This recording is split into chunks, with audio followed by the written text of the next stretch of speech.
The mold lines on this kit are there, however they are very well hidden. Most of them are found on the body lines and they tie in with the edges.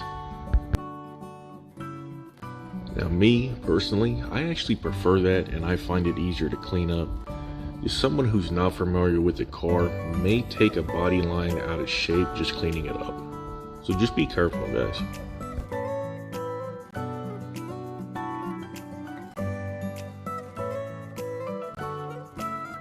And to do this, I'm just using a very worn out little piece of 600 grit.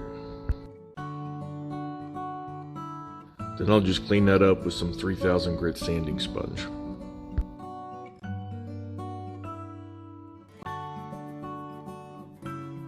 And if by chance you do have one of the mold lines running across a large body panel like this, feather the sanding out to cover a large area. Otherwise, if you concentrate on just that one mold line, you might sand a groove in the body.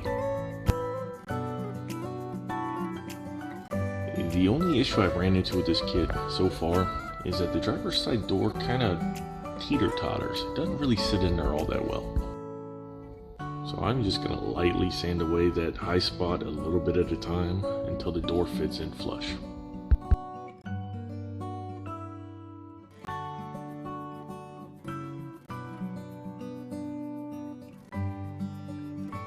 This is how that should fit if you take your time sanding.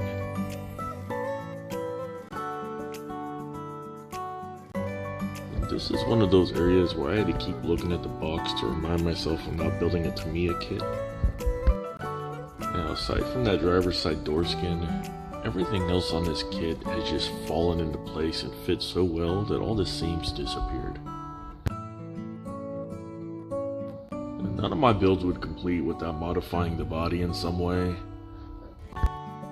On this kit, I'm going to cut out the molded in screens and replace it with some real mesh. To do that, I'm going to drill a hole in all four corners and then use the fluting of my drill bit as a makeshift saw and just connect the dots. You guys saw me do this on the F430 build. It's not necessarily clean, however it is very quick, so that's why I do it.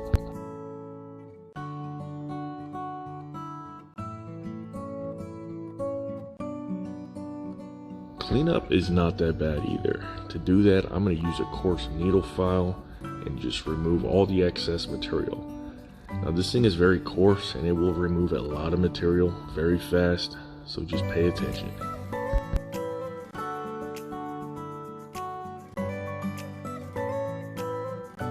Now to clean up all those coarse file marks, I glued a strip of 600 grit to a section of popsicle stick. It's just wide enough to fit down on all those slats and clean everything up.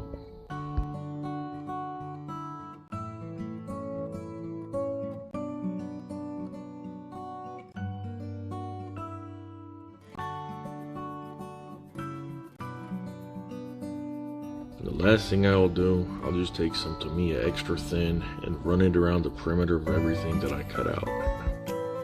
Now I've mentioned it before, this stuff is a solvent. It works by melting plastic, and in that essence, it also smooths out plastic very well.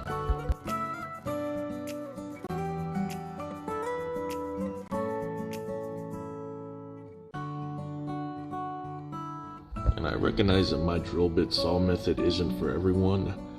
A lot of people like to use the scribing method. And I do find this method very effective, especially if you're doing it straight lines. My problem is, it is slow. I didn't time it, so I don't have any exact numbers, but I am confident that I could have cut out that entire front section with the drill bit in the same amount of time it took me just to scribe out that license plate area.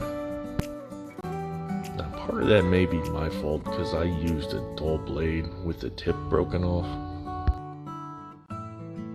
Whatever method you choose though, just make sure you break all them sharp edges for any area you cut out, because on the real car, these are all rounded off and they are very smooth.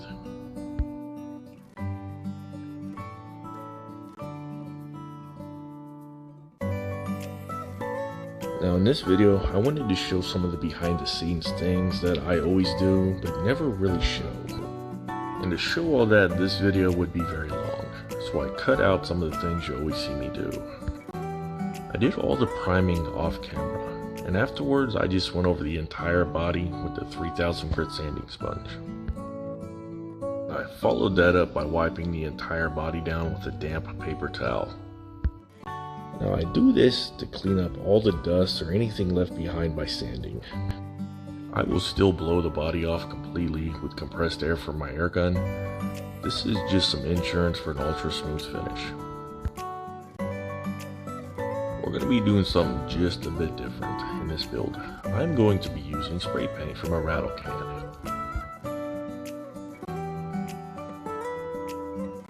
The methods themselves are all the same, that will not change. So start off by getting those fender wells, door jambs, under all the nooks and crannies, the things that you're likely to overlook and forget. The only difference really between an airbrush and spray paint is the amount of paint that a rattle can will put out. And I have not sped this up at all, this is all shot in real time. So if you notice, I am going in small spurts and I am moving very quick. And that's really the key to getting a good job of the rattle can. Just build it up in slow, light mist coat layers. All up, this took about 6 coats, and I don't have any runs or any imperfections at all.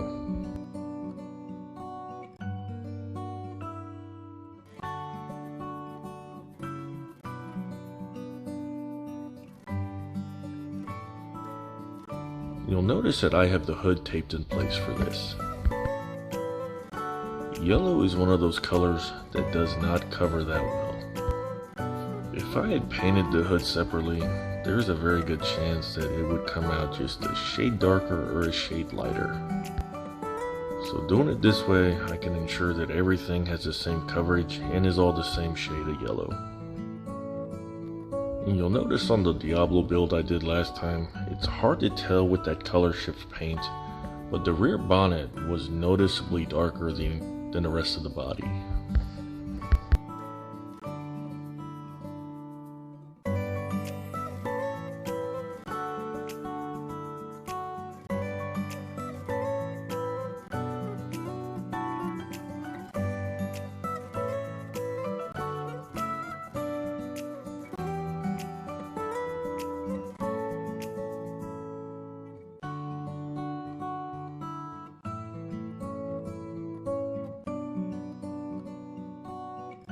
Remember how I said a rattle can puts out a lot of paint? Look at all this overspray from just the second coat. I apologize for that buzzing at the end there. I forgot to turn my ringer off and I just picked up a subscriber. If I pronounce this wrong, I am sincerely sorry. Kima Marcello Cruz, welcome aboard. Thank you for joining, my friend.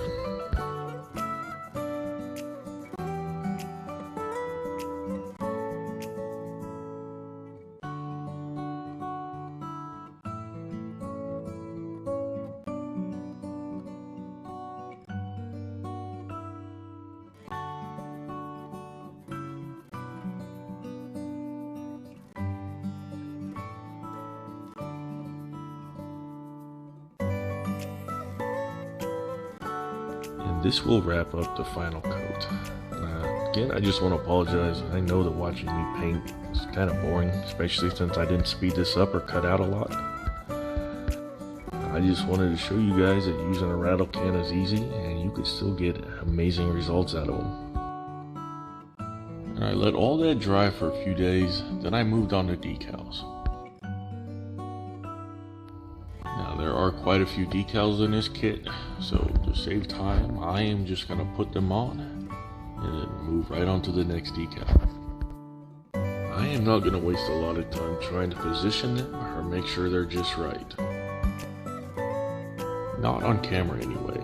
All up, these decals took a few nights and about 6 hours in total to make sure they're right where they need to be and positioned correctly.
The only thing that I could advise here is to make sure all the decals are level from the rocker panel at the bottom of the body.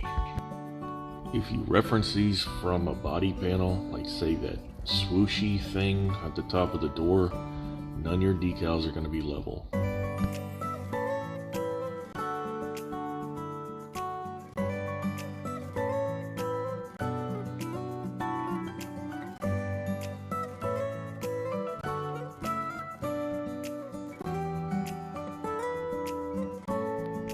Instructions say to place this Mobile 1 decal up here.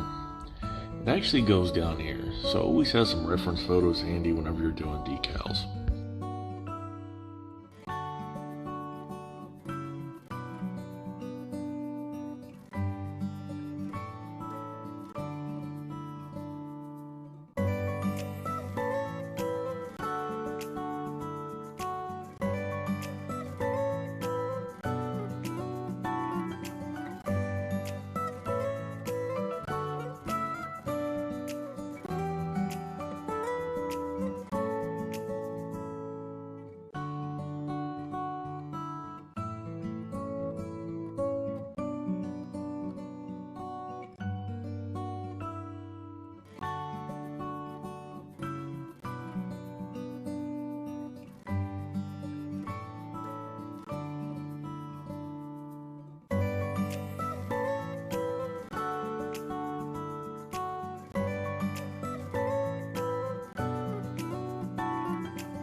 Now just repeat for the other side.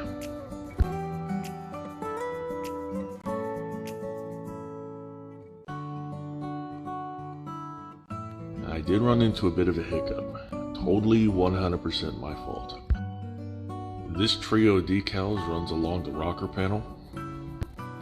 Somehow during all the handling, I had lost that decal.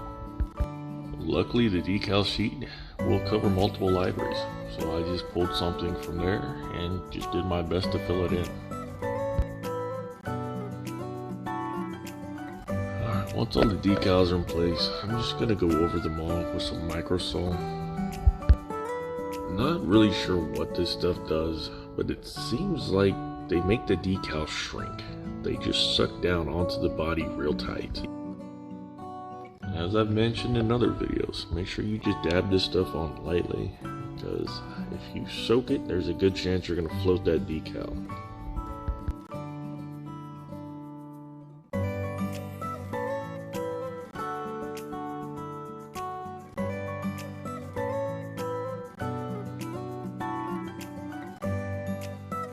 And this stuff needs a little bit of time to dry, so I let this sit overnight.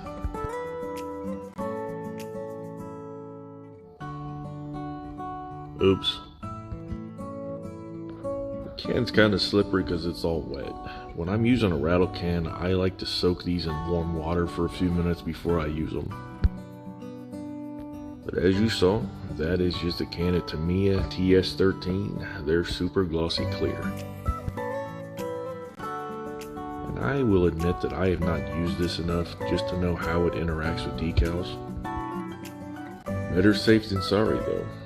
You'll notice whenever I'm doing my 2K clear out of my hairbrush, I will just lightly mist the decals. That basically primes the decals, so the shock from all the chemicals in the clear mixing is less harsh. That stuff will literally burn through the decals. I've even seen it melt paint away when applied too thickly right off the bat. So just take it easy, build everything up in light mist coats.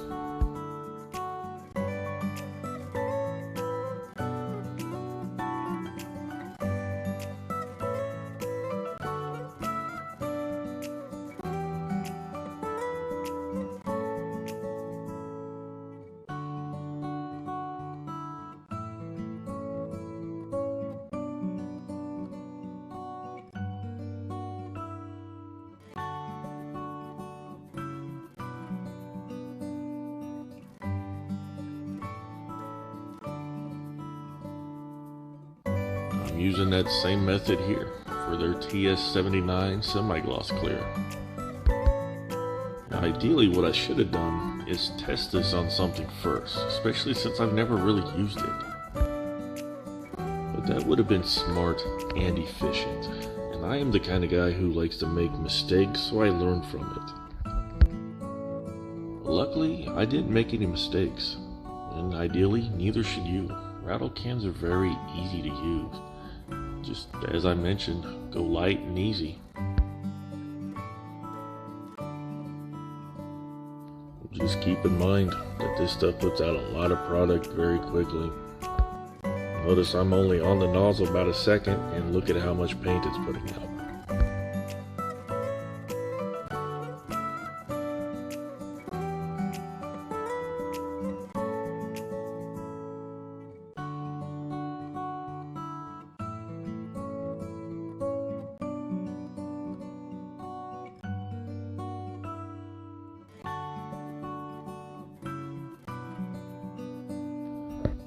I don't know, guys, this turned out very well. I don't know, I might start using spray paint a little more often.